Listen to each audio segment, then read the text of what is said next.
¿O por qué se les ocurrió comentar esto un mes y medio después a la Organización Mundial de la Salud, otra gran responsable de este desastre, un mes y medio después de los primeros contagios?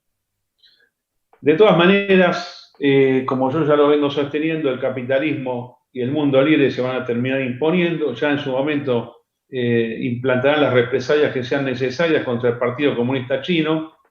Es hora de que todos nos dejemos de maravillarnos por los edificios de Pekín, por los edificios de Shanghái, de Shenzhen, de Wuhan.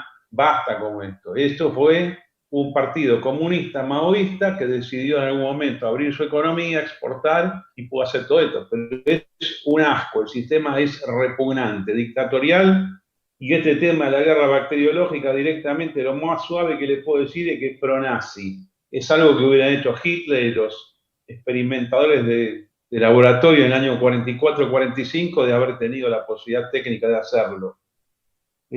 Alguno dirá que es una acusación prematura. Bueno, sí, es una acusación, sí. Estoy siguiendo la línea de otro, yo no soy un hombre de la biología. Pero en todo caso, el Partido Comunista Chino deberá dar las justificaciones frente al desastre que han hecho en todo el mundo. A mí me parece que esto de Argentina es exagerado y además las medidas estas llegan tarde, llegan después que ya todos los efectos se han visto, no tiene ningún sentido.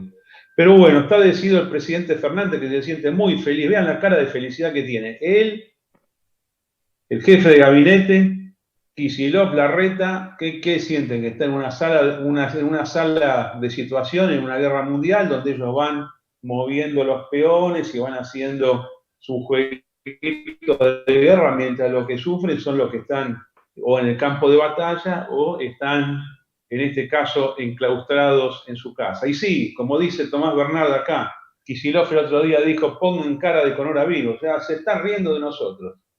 Señores, miren, a mí se me ocurre ya pensar en el día después de esto, y yo le puse a esta charla, como le puse hiperinflación, Alberto Fernández y coronavirus.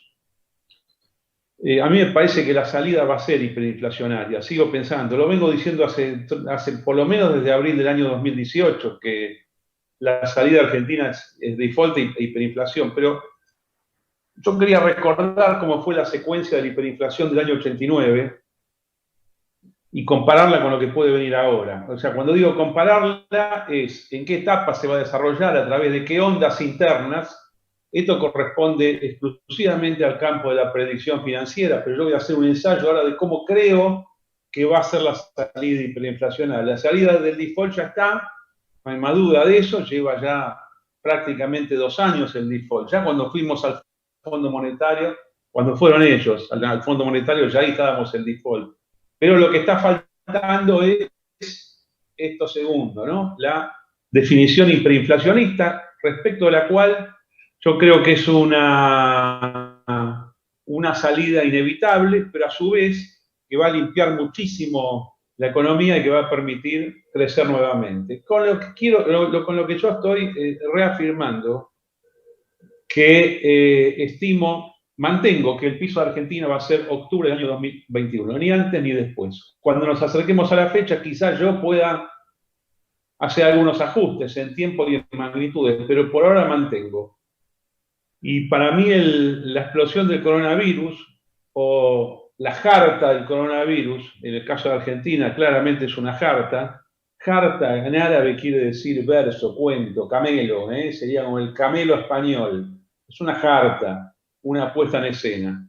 Ya está, ya está. En Argentina no anduvo, pero aún en el caso de que hubiese andado y hubiésemos tenido una contaminación estilo, por ejemplo, Irán, o una contaminación tipo Alemania, más de carácter más moderado, lo mismo yo hubiera mantenido octubre del 2001, porque yo lo que hago es análisis técnico, leo precios a lo largo del tiempo y hago mis cálculos de a dónde se pueden mover las cosas y a qué velocidad y cuándo revierten para el lado contrario donde se venían desarrollando. Y se me ocurrió trabajar en estos días de cuarentena forzada, recordando paso a paso la hiperinflación, la 1989-1990. Esto no es algo que yo necesite leer, porque la verdad es que yo viví el día a día de esa hiperinflación. Yo era concejal de la Ciudad de Buenos Aires por la UCD, pero estaba dedicado a los temas económicos. Yo siempre estuve desde la política dedicado a los temas económicos porque son los que más me interesan, los que más me divierten. De hecho, mi trabajo en la legislatura de la Ciudad de Buenos Aires fue 100% dedicada al campo de las finanzas. Yo era un integrante de la Comisión de Hacienda, Presupuesto y Cuenta. No veía otra cosa. Yo veía todo desde los números. Entonces me encontraba con el ministro de Educación, con el ministro de Salud, secretarios, con el ministro de Gobierno, y yo le hablaba de los números de su cartera. Después de todas las ideas disparatadas que pudiesen tener, como todos los gobiernos, me importaba menos, pero yo conocía los números de eso. Y obviamente seguía una cantidad de variables que eran importantísimas del campo económico, como la recaudación, los precios, el desarrollo de la bolsa, por supuesto el desarrollo de los bonos.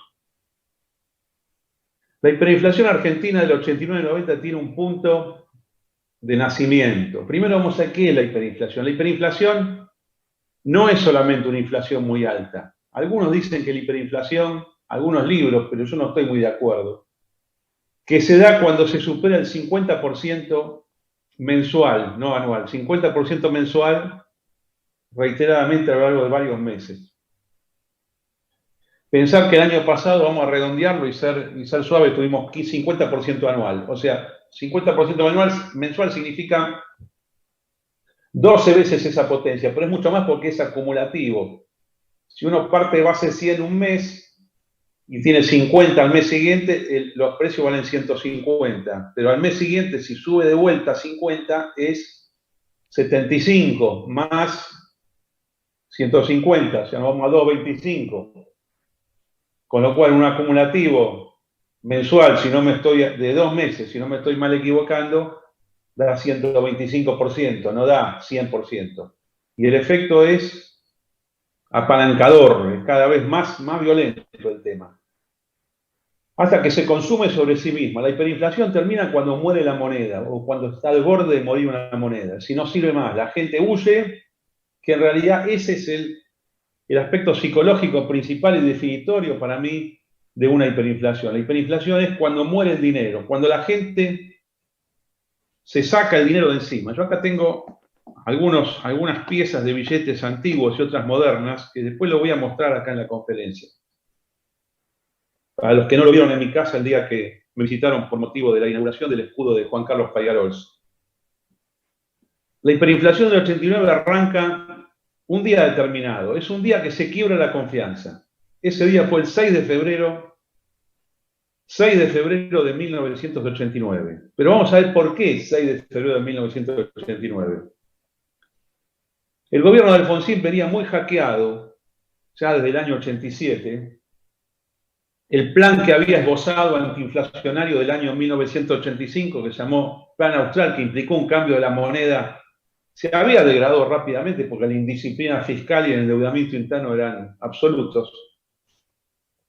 Y trata de hacer un ajuste, un replanteo, en septiembre del año 1988. Parte de ese replanteo, quizás el elemento monetario y cambiario más importante de ese replanteo, es que iba a poner al Banco Central diariamente a vender dólares a través de una subasta que tenía lugar en un momento del día. Esa subasta empieza en la zona de los 13, 12 y medio, 13 pesos, australes por dólares. Al principio no le compraba a nadie nada porque se ponía muy arriba. Lo hicieron a propósito en octubre del año 1988, pero después, hacia fin de año, le empezaron a llevar todos los dólares que ofrecían. Había tipos que compraban hasta 50, 100 millones de dólares por día. La cuestión es que entre noviembre, diciembre del 88, enero del 89, lo limpiaron al Banco Central. La última vez que vendió dólares fue el 3 de febrero, viernes 3 de febrero de 1989. Le quitaron todo. Entonces anunció, al fin de esa jornada, el 3 de febrero, anunció que la semana que viene, el lunes 6, era feriado bancario y cambiario, pero el martes 7 sí abría el mercado, pero sin intervención del Banco Central, porque no tenía cómo hacer más sostenimiento cambiario. Sostenimiento cambiario que en realidad es una estafa, es un subsidio para los amigos.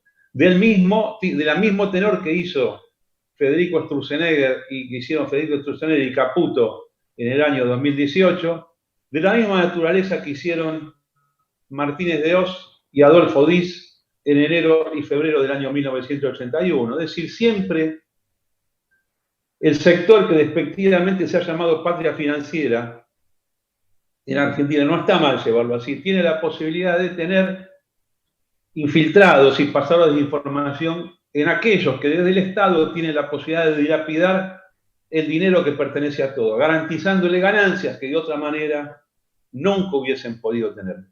La corrupción financiera es la peor de todas las corrupciones que existen. Yo me peleo con mucha gente cuando se fijan en estupideces como el sueldo de un diputado, los ñoquis que tiene nombrados, o un gasto en un recital. Todo esto está bien, pero es mínimo a comparación de lo que significa esta clase de corrupciones financieras.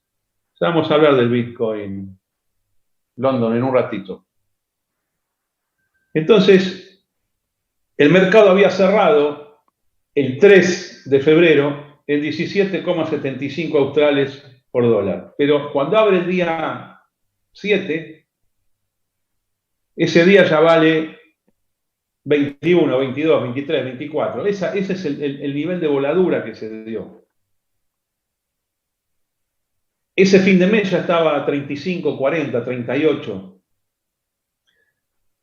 Cuando llegamos al mes de abril estamos en 45. Retiro, de 17 a 45. Estoy hablando de 1989. Y ahí viene como una primera ola de descanso.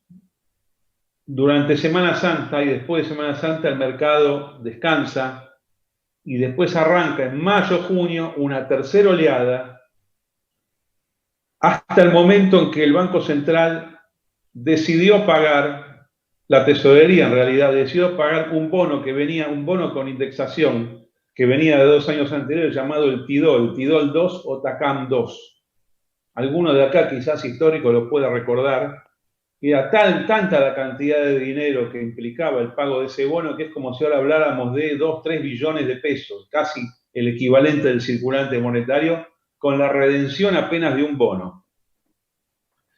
El bono fue pagado parcialmente, una parte fue renovada, en una cosa llamada el tidolcito, y después viene una cuarta mini fase de caída, y luego una quinta que llega hasta el día que asume Menem, con el dólar a 650. Quiere decir que para tener idea de la magnitud, ustedes piensen que algo en febrero vale 17 y en julio vale 650.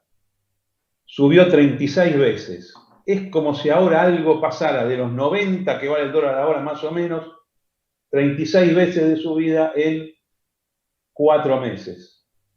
4 o 5 meses. O sea, estamos hablando de como si ahora pasáramos de 90 a 3.240, exactamente lo que dice Sebastián González. ¿Qué sucedería hoy si uno se duerme hoy, despierta dentro de 4 o 5 meses y el dólar que lo dejó antes de dormirse a 90 vale 3.240? Esto para que se entienda la magnitud de la voladura que se produjo en ese momento. A mí me parece que esto que vivimos en esa etapa, o sea, del 6 de febrero al 9 de julio, de 17,75 a 650, fue la primera fase. Y yo cuento 5 movimientos internos. Para quienes hacen Elliott Wave, se describen 5 mini movimientos en esa hiperinflación de 1989, en la primera fase, que yo llamo la fase A. Porque después se produce una fase B que dura toda la segunda mitad de ese año. Primero con una quietud cambiaria, consecuencia del cambio de gobierno que abarcó ministros como Roy, que murió a la semana, no sabemos si murió, si lo mataron. Roy era un ministro que puso el grupo Bungiborn. Son las cosas extrañas que pasan en el país. Menem dijo, no quiero más gorilas, antigorilas, no quiero más peronismo, antiperonismo. Y dijo, yo voy a arreglar con el grupo Bungiborn en reivindicación o en compensación o en símbolo nacional, ¿de qué cosa? del secuestro que los hermanos Born habían habían sufrido en el año 1974 a cargo de los montoneros, que supuestamente la liberación tuvo lugar por 60 millones de dólares de esa época, que ahora son 1.000, 2.000, 3.000 millones de dólares, cantidades casi imposibles de pagar, inclusive en forma efectiva, uno en esa época. Pero, bueno, es algo que pasó. Entonces, el símbolo de Menem llama al grupo Bunge-Born para que me dé ministro de Economía. El primero que puso murió, el segundo se llamó Rapanelli. No sirvieron para nada, ninguno de los dos no tenía ni idea. Como siempre sucede con los empresarios no pueden dirigir la economía. Ya tenemos demasiadas experiencias. No sirven porque piensan en función de sus intereses y de sus negocios y carecen de la neutralidad que tiene que tener alguien conduciendo la economía de un país. Quiere decir, amigos, que yo evalúo una primera fase de esa hiperinflación fue del 6 de febrero del 89 al 9 de julio de 1989, que la podemos mostrar con un dólar que fue de 17,75 a 650, y una hiperinflación que, para dar una idea de lo que fue eso, rápidamente pasó del 10-12 mensual al 200 mensual. El mes de julio del año 1989 es una inflación del 200 mensual, no del 50, que es donde se estima que es la señal hiperinflacionaria, sino del 200%. Todo proceso hiperinflacionario tiene 3 fases. Esta es mi interpretación. Nadie lo dijo, pero lo que yo tengo observado, y tiene sentido que tenga 3 fases, porque la hiperinflación es un proceso correctivo, no es un proceso impulsivo. La diferencia entre un proceso correctivo y un proceso impulsivo en el análisis técnico es que el proceso correctivo se desarrolla en 3 movimientos que se llaman ABC, versus los movimientos impulsivos que se desarrollan en 5 movimientos, 1, 2, 3, 4, 5. ¿Cómo son esos 3 movimientos ABC? Bueno, la A tiene 5 subondas, que son las que yo acabo de describir, las 5 subondas, las que fueron de febrero a julio de 1989, con un dólar, por ejemplo, fue siendo de 17 a 6,50, y luego viene el proceso de retracción. En ese proceso de retracción, que también se da en 3 movimientos, que se llama la onda B, pasan cosas verdaderamente graves. Hay 2 aceleraciones seguidas de una caída gigantesca, perdón, de un rebote en el medio. En este caso tenés desaceleración de la inflación, que fueron básicamente los meses de agosto, septiembre, octubre del 89, un rebrote que fue terrible, que fue en noviembre y fundamentalmente la última parte de diciembre de 1989, y después una caída violenta que fue realmente hiperdeflacionista. Pero vamos a ver cómo fue esto. Dijimos que dentro de esta corrección de onda B, la primera desaceleración fue desde agosto hasta noviembre. Después tuvimos una aceleración muy alta hasta el 27 de diciembre de 1989. Ahí los precios y el dólar subían a mayor velocidad que la que vimos en la primera fase del año, de febrero a julio. Pero el gobierno sorprende con algo. Ahí un feriado bancario cambiario que duró 15 días prácticamente, hasta el 8 de enero. Y el 1 de enero se establece, ya del año 90, se comenta el plan Bonex. Ahora voy a explicar qué fue el plan Bonex. Hay algo importante para destacar, es que esos 15 días se parecían mucho en cuanto a actividad en la ciudad de lo que pueden ser estos días, con la diferencia que había algunos restaurantes. Pocas personas íbamos a los restaurantes porque estaba todo el mundo quebrado, pero había restaurantes. Pero después era todo quietud, la gente encerrada en su casa, desesperada porque no sabía lo que iba a pasar. Dentro de los experimentos que me gustan hacer a mí, que son de carácter social y son casi diversiones inocentes, me gustaba ir a los restaurantes y pedir la totalidad del menú. la totalidad del menú. Acá me está recordando un amigo que fui a Gardiner, restaurante Gardiner, que todavía subsiste, increíble, un restaurante que tiene 30 años en la Costanera Norte, y pedí con un amigo, un enfermo del mercado como yo, la totalidad de los platos. Eran como 50 platos, tráeme todo lo que haya, todo, todo. Después comimos un poquito de cada uno y después le dijimos, llévenselo. Porque yo quería ver cuánto me costaba eso nominal en australes, suponiendo que después que abrían los mercados, todo eso iba a ser muy pocos dólares, porque se me iba a licuar. Bueno, ahí esa me salió mal, ¿no? Ustedes no crean que yo cuento lo que me salen bien, nada más, cuento lo que me salen mal. Me salió mal porque esa deuda, que la pagué con tarjeta, ¿no?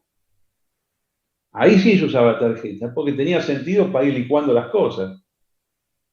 Y porque había otro tipo de temperamento de parte de la DGI y de parte de los organismos que se dedican a esta cosa nefasta que se llama el lavado de dinero, la prevención del lavado de dinero.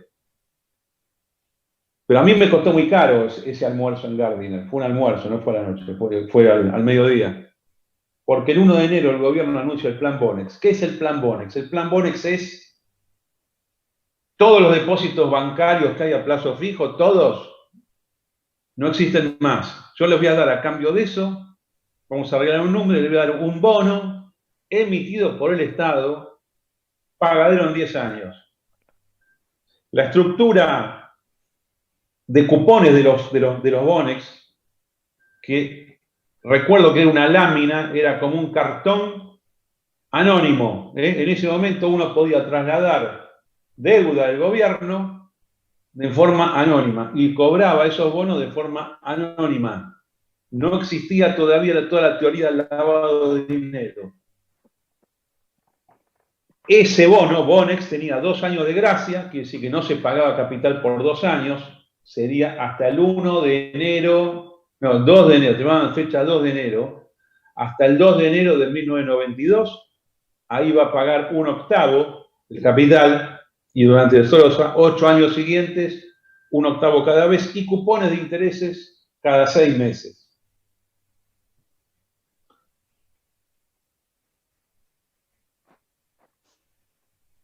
Quiere decir que ese plan Bonex, al haber absorbido los depósitos a plazo fijo que vencían cada 7 días en ese momento y que estaban cargados de altísimos intereses, a fin del 81 los intereses eran normalmente del 1000 al 2000% nominal anual. Imagínense ustedes lo que es esto, digamos, indexado, digamos, capitalizado cada 7 días, a lo que te puede llevar a fin de año.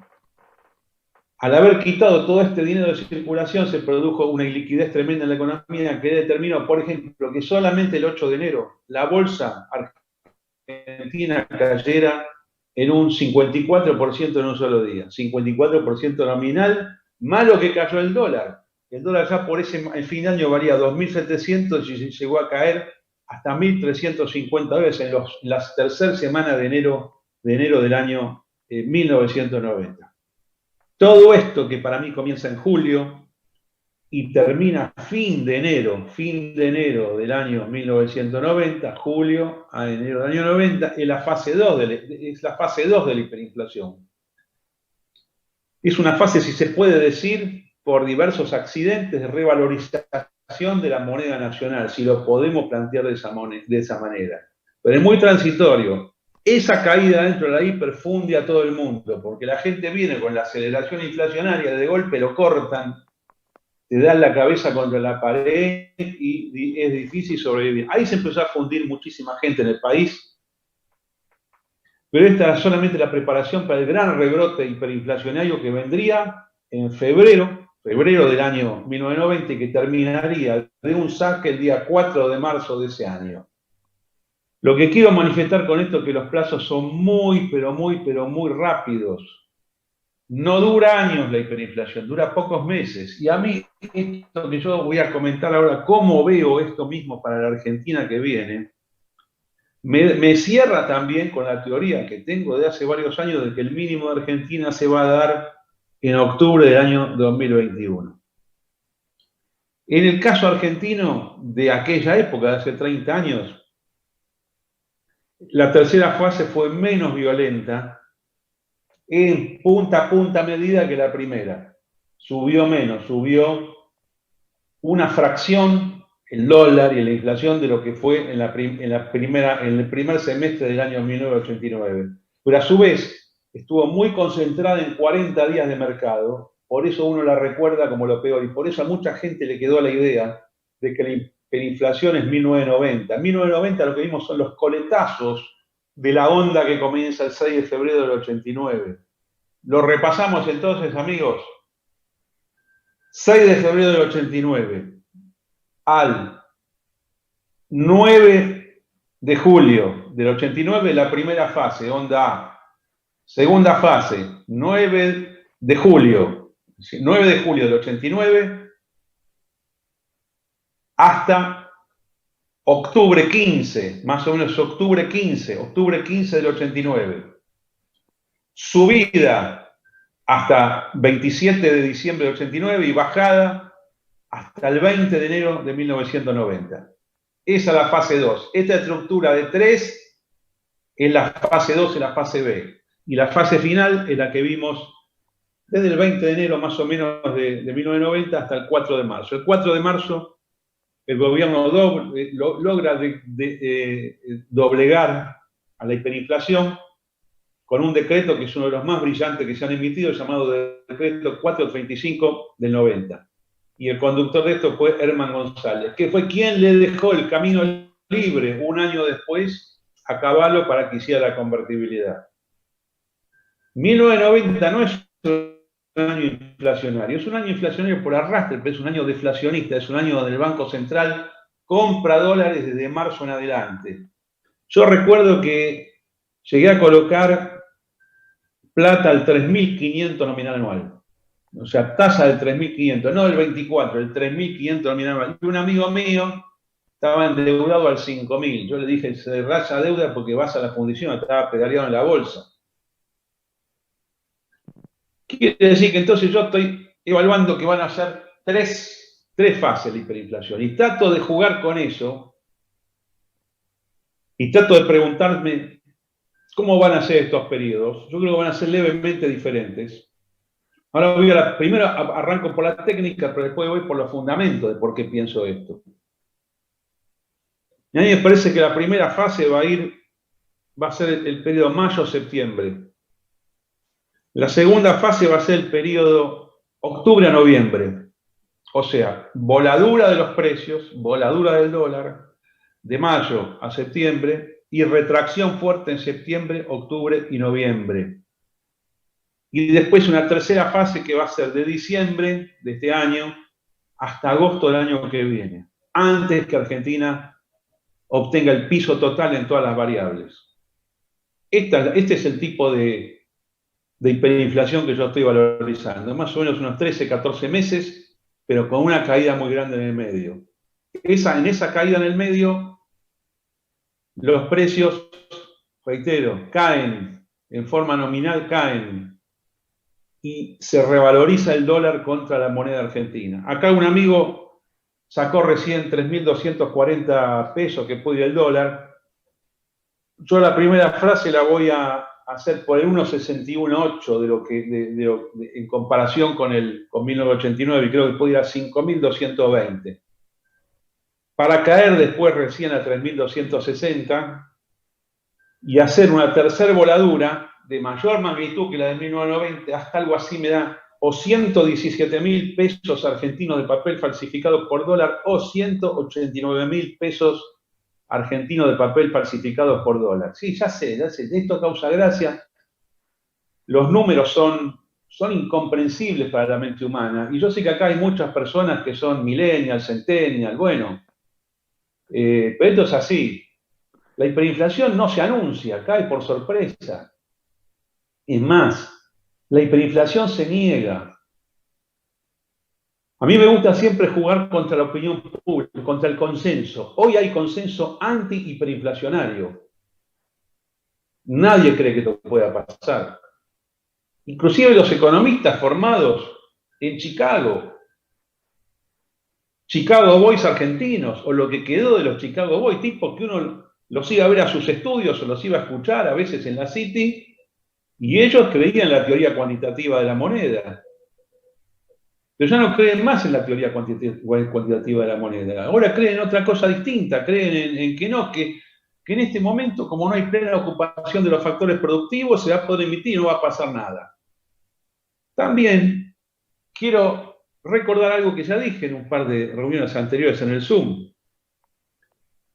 Y es que siempre en el pasado, cuando el gobierno decidió falsificar moneda, lo hacía en forma escondida, lo hacía en forma vergonzosa y no lo comunicaba. Pero este gobierno lo está anunciando de antemano y se está jactando del dinero que va a imprimir. Y ahora vamos a ver cuáles son las causas de la impresión y por qué esto puede ser más grave todavía, de una magnitud mayor que la de 1989 y 1990, pero para bien. Yo digo, todo este mal que viene en realidad es para bien. Al déficit fiscal ordinario, sufragado por adelantos transitorios del Banco Central a la Tesorería de tiempos normales, se suma este delirio del gobierno maoísta, que yo lo más barato que le puedo decir ahora es maoísta moderado. También le puedo decir que es un maoísta de la Revolución Cultural, o le puedo decir que ya directamente es un maoísta de la variedad del Khmer Rojo camboyano. Si falta que nos saquen de la ciudad y nos manden a un campo de concentración y ya pasamos del maoísmo moderado, pasamos directamente a los campos de exterminio del Khmer Rojo, porque es lo único que te falta. O sea, yo no puedo salir de mi casa porque al gobierno se le ocurrió agrandar la importancia de una enfermedad. Y así es como ellos se sienten, tan felices y tan todopoderosos, que dicen, nosotros imprimimos todo lo que se nos dé la... Y van y lo aplauden. Hay aplausos generales para esto. Quiere decir que tenemos el déficit, que ya lo vimos en la recaudación del mes pasado, donde la recaudación fue más 20 con respecto al año anterior, con una inflación del 50 a 60, pero ahora cuando tengamos los resultados de abril, la recaudación es probable que sea igual que la del año pasado, que eso como decir que es 30 a 50% menor, y mayo probablemente sea peor porque ha quedado todo el mundo fundido. Quiere decir que entonces la necesidad de impresión de moneda o de acreditación de depósitos bancarios, creación de moneda secundaria, que es exactamente lo mismo que la impresión de estos papeles que tengo acá sobre la mesa esta noche, que ahora voy a mostrar qué son, es exactamente lo mismo. Pero a eso se suma todos los subsidios que quieren dar, que todos los días se inventan uno nuevo, se suma todo el gasto público corriente que van a pagar en forma espuria, y se suma algo que hoy empecé a ver en los medios, por lo menos lo vi en un medio, yo lo publiqué en mi Facebook, que es, hice con un recorte de Infobae, que decía que el gobierno planea pagar, o sea, no defoltear, algo que yo dije el año pasado, no defoltear la deuda en pesos. La decisión de reperfilar de este tipo Sandlerís y el otro, ¿cómo se llamaba? La Cunza, fue nada más que le dijeron, en lugar de decirle, mira, tenemos que decir que los dólares no los podemos pagar, pero paguemos normalmente los pesos a medida que vayan venciendo, y no hagamos la redención de la deuda en pesos, pero no la renovemos, hicieron todo lo contrario. Pagaron en dólares para no quedar mal con los extranjeros y para decirle, bueno, yo te pago, pero vos prestame de nuevo. A eso se jugó el gobierno de Macri y a eso se jugaron Guzmán y el presidente Alberto Fernández en los inicios de su gobierno, hasta que llegó el coronavirus, se dieron cuenta que hagan lo que hagan, igual es default total. Repito, los gobiernos de Macri y Alberto Fernández, entre agosto del año pasado y marzo de este año, por decisión de los respectivos presidentes, más los ministros, Guzmán en este caso, el presidente del Banco Central Sandlerís del gobierno anterior, el ministro de la Cunza del gobierno anterior, dijeron internamente e hicieron los vencimientos en dólares los vamos a pagar, los vencimientos en pesos los vamos a patear. Total, acá tenemos a la gente que podemos hacer cualquier cosa. Y fundieron a medio país. Por eso la fundición es tan fuerte la que viene del gobierno anterior. Tendrían que haber hecho exactamente lo contrario. Tendrían que haber dicho, señores, tranquilos, nosotros no nos queremos endeudar más, vamos a redimir los vencimientos que se vayan produciendo, tanto lo del Banco Central, de las LEVAC, las LELIQ y los pases, como los bonos en pesos que vayan venciendo emitidos por la tesorería. Y vamos a ayudar a las provincias que tienen bonos en pesos que van venciendo, y municipios también. Sí, vamos a emitir dinero, sí. Si me preguntan, vamos a emitir. No vamos a hacer una fiesta diciendo vamos a emitir, pero vamos a ayudarlos. Eso es lo que yo hubiera hecho. Pero hicieron lo contrario. Lo reperfilaron esos y pagaron afuera. Hoy aparentemente, según Infobae, estarían cambiando y estarían a punto de pagar todos los pesos. Con lo cual hay que imaginarse la cantidad de billones y billones de pesos que esto va a significar. Sumemos todas las causas de la emisión y pueden ser 4, 5, 6, 10 veces al final de la historia la cantidad de dinero que está circulando ahora, más el fenómeno de baja demanda de dinero por parte del público, más el fenómeno de oferta de dinero por parte del público, y esto es la hiperinflación. Acá me está preguntando Elena desde Córdoba, un hecho disparador, y yo creo que el hecho disparador es la apertura del mercado dentro de pocas semanas. Quizás, no creo que sea tan genio Alberto Fernández. Quizás Alberto Fernández esté pensando que no esté pensando en la parte económica, porque no, reitero, yo lo veo contento con el hecho de manejar, él se cree un sanitarista, ahora usted asesorado por los sanitaristas, se cree un hombre que está en guerra, pero por ahí alguno en el gobierno, calculo que un Culfas o un Guzmán, que está casi, no se lo ve ya, están pensando que al tener todo cerrado evitan la aceleración en la velocidad de circulación del dinero. Quizás piensan eso. Pero para mí el hecho disparador va a ser esto. Apenas abra el mercado, la gente se va a sacar. Los primeros días hay mucha gente que tiene que cubrir obligaciones en pesos. Algunas se las va a condonar el gobierno, pero cada una de las condonaciones, incluyendo las tarjetas de crédito, si esto sucediera, va a implicar más emisión. Entonces es un conjunto de factores mucho más complejos y en mayor cantidad que la aceleración inflacionista del año 89 y de mucha mayor magnitud. Por eso yo creo que la licuación va a ser mayor. Y por eso yo creo que al final de la historia, pasado mitad del año 2021, la cantidad de moneda real que puede haber en circulación, moneda real significa dividir M1, o mejor dicho, base monetaria, M1, inclusive M2, sobre el tipo de cambio libre del peso dólar, o lo que quede del peso dólar. Y eso puede ser muy poco dinero. Cada vez que alguien dice, pero ¿por qué no dolarizamos? Lo vienen diciendo hace 3, 4 años, pero señores, ¿se dan cuenta? No se puede dolarizar. Vos cuando dolarizás le tenés que dar algo a la gente a cambio, le tenés que anotar algo que se corresponda con la nueva moneda, que sería el dólar o un símil dólar. Para que esto se pueda hacer, antes las cosas no tienen que valer nada. Antes el conjunto de los billetes y monedas y de los agregados monetarios tienen que ir a muy pocos miles de millones de dólares. Y ese es el momento en que vos decís, acá murió el dinero y vamos a una moneda extranjera o a una moneda convertible. Y yo creo que esto es lo que va a pasar, no porque le guste al gobierno, el gobierno ni siquiera piensa eso. El gobierno no tiene, son los procesos los que van llevando a la política a hacer lo que tiene que hacer. A mí me parece que se agranda la importancia de la política. Uno cree que no, que estos tipos tienen todo arreglado, van pensando. ¿Ustedes creen que en esta ronda fotográfica vergonzosa que hicieron, creo que fue el viernes, donde estaba Kicillof, Larreta, Alberto Fernández, que dice, pongan cara de coronavirus, alguien está pensando en esto? Ni siquiera Kicillof, que es economista. Están jodiendo. Es decir, es más, ellos tienen impunidad con el coronavirus, ¿no? Nosotros sí tenemos que ahora taparnos para salir a la calle. Ellos, bueno, capaz que se tapan y se terminan riendo, porque es así como son todos ellos. Y miren, yo les digo la verdad, lo que me están chicaneando acá con el peronismo, con Alberto Fernández, tu gobierno, no sean pelotudos, señores, estamos analizando la política en serio. ¿Ustedes qué creen? ¿Que yo esperaba otra cosa, Alberto Fernández? Lo que está haciendo Alberto Fernández es exactamente lo que yo esperaba. Una pelotudez tras otra. Lo único que yo no sabía, no lo tenía en el gráfico, es el coronavirus.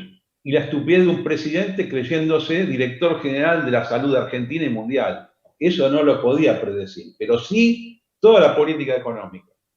Es más, la política económica que aplicó Fernández desde el 10 de diciembre hasta que empezó el coronavirus fue consensuada con Macri en una reunión política que tuvo lugar el 13 de agosto del año pasado. Recuerden que las elecciones fueron el 11, las PASO el 11 de agosto.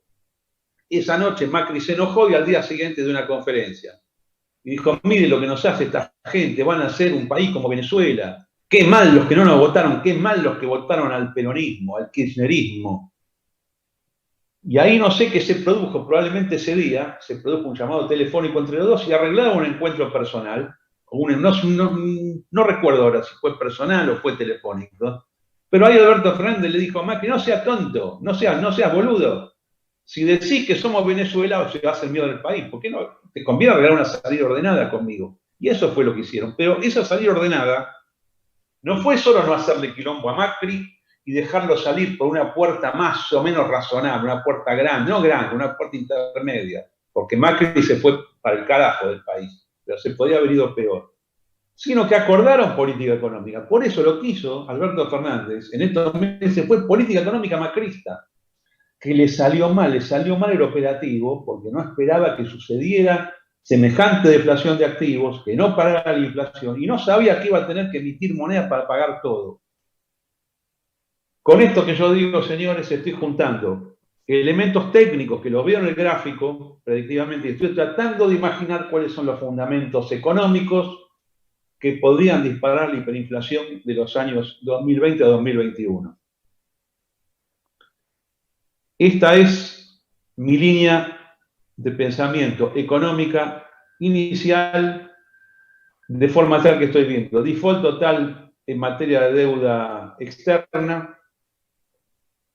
Celebro que el gobierno vaya a pagar la deuda interna con emisión monetaria. Quiero ver si esto se concreta. Mañana si hay algún anuncio un poco más sustancioso, diciéndolo, pensamos bien y no queremos defaultear internamente para no... Supongo que dirán, no queremos romper la cadena de pagos, alguna estupidez por el estilo. Pero bueno, debe quedar claro que cuando hagan esto va a tener efecto inflacionario. No van a ser monetizados los billones de pesos no van a ser monetizados como el dólar norteamericano ahora que están emitiendo a lo bestia, o dicen que van a emitir, o como por ejemplo el Banco Central Europeo o los bancos centrales de los países donde hay demanda de dinero y donde tienen suficiente historia de no default y de cumplimiento. Acá va a ser todo lo contrario. Lo que va a haber es huida del dinero, huida rápida del dinero. La velocidad de circulación va a ser imparable. Los más rápidos podrán zafar, los menos rápidos o los dormidos van a perder. Acá me están diciendo el caso de Israel. El caso de Israel es muy interesante. Ya anunciaron que van a dar subsidios por 80.000 millones de shekels, eso es más o menos unos 30.000 millones de dólares, unos 25.000 millones de dólares, lo van a emitir. Pero tienen un antecedente muy bueno, que es que su moneda está recontra fuerte. Ya no saben qué hacer para que sea menos fuerte. Es tan grande el ingreso de capitales que tuvo Israel, producto de su éxito económico en los últimos 20 años, que ya no saben qué hacer para que la moneda sea más débil. Con lo cual tienen unidad para emitir. Y ojalá que se desvalorice el shekel frente al dólar y frente al euro. Va a ser muy beneficioso. Pero Argentina no se puede dar ese lujo. ¿Se dan cuenta para qué sirve tener una buena moneda? Una buena moneda sirve para que puedas emitir cuando hay recesión deflacionista. Miren este concepto. ¿De qué sirve tener una moneda fuerte? Una moneda fuerte sirve tenerla para cuando entras en crisis poder falsificar dinero. Claro, yo sé que alguno podrá decir, pero vos crees en la moneda del Estado. No, escúcheme, yo no creo en la moneda del Estado. Y creo que el Estado no tiene que tener moneda, pero estoy asumiendo que sí hay moneda del Estado, por si algún libertario, presunto libertario, se ofende con lo que digo, Si hay moneda del Estado, bueno, manejémosla bien, ¿no? No podés hacer pelotudeces, como es el caso de la combinación del Banco Central Argentino con todas las tesorerías y toda la gestión del Banco Central de los últimos 20 años. 21, de los últimos 19 años, digamos. Mira, acá tengo sobre la mesa, ¿lo ven ahí? Billetes de 50 patacones. Esto es una moneda impresa por la provincia de Buenos Aires. Yo no sé si ahora van a imprimir o no. Algunos ya anunciaron que van a imprimir, como el caso de Córdoba. Tenemos un amigo de Córdoba que nos va a comentar si esto se va a hacer o no. Algún municipio que está pagando con lo que ellos llaman bonos en moneda. Estos son 50 patacones. Es muy interesante porque esto lleva fecha 13 de julio del año 2002. Me lo guardé de esa época. 13 de julio del año 2002, sello de Juncadela. El cajero se llamaba Félix Taboada. Pero también tengo patacones de 20. De 20, miren, nuevitos están, en serie. Nunca entraron en circulación, están desmonetizados. Tengo patacones de 10. De 10 pesos. El equivalente a 10 pesos. Tengo patacones de 2. Y tengo patacones de 1. También nuevos, ¿eh? O sea, no entraron en circulación. Asumo que nunca se cancelaron. Y tengo acá pesos argentinos actuales de papel falsificado. Algunos me han mandado este fin de semana una filmación de la Casa de la Moneda o no sé de qué puta impresora falsificando esta moneda. Yo les digo una cosa, no van a dar abasto. Acá el problema es que no van a dar abasto para imprimir todo lo que tienen que imprimir. Y lo que van a terminar haciendo es, ¿cómo se arregla cuando no te alcanza el papel o cuando no tenés tiempo? Sacalo de 1000 y ponele 5000, ponele, o poner un sello arriba que diga vale por 5000. Y poner otro sello a otro que diga vale por 10.000, si total vamos al desastre.